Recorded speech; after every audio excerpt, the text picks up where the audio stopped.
আজকে এই বঞ্চনা কেন প্রতিটি ব্যাপার আমাদেরকে আন্দোলন করে ছিনিয়ে নিয়ে আসতে হয়?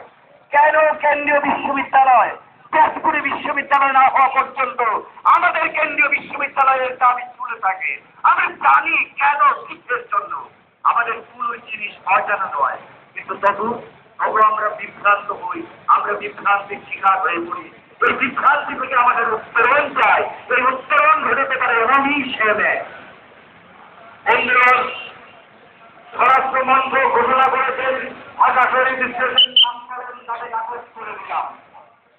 স্বরাষ্ট্র মন্ত্রক থেকে ২৭/৯/২০০০ নামের চিঠি এলো, ঢাকা শহীদ স্টেশন শিলচর নামকরণ হবে না। সবচেয়ে খারাপ করেছেন শহীদ নাকি ন্যাশনাল রিকগনিশন নেই। ওই শক্তি মানতে পারবে না পৃথিবীর কোনো ভাষাভাষী মানুষ। আমাদের একটি দাবি, আমাদের দাবি শিলচর রেল স্টেশনের নামের সাথে যোগ করে দিতে ভাষা করতে না। কারণ আমরা সবাই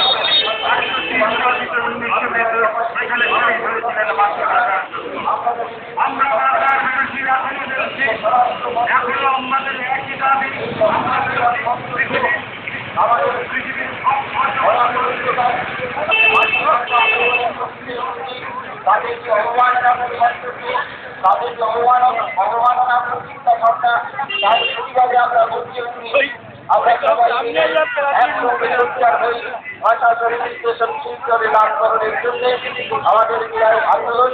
সেই আন্দোলনে আমরা ঐক্যবদ্ধভাবে এখানে সমবেত হই।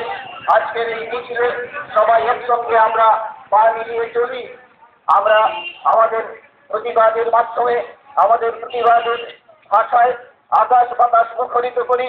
আমাদের যে আত্মমর্যাদা, আমাদের প্রতিটি ভাষা গোষ্ঠীর যে আত্মসম্মান, সেই আত্মসম্মানে কেন্দ্রীয় স্বরাষ্ট্র মন্ত্রক যে পদাঘাত করেছে তার প্রতিবাদে আমরা সবাই সম্মিলিতভাবে গর্জে উঠি। কারণ আজকের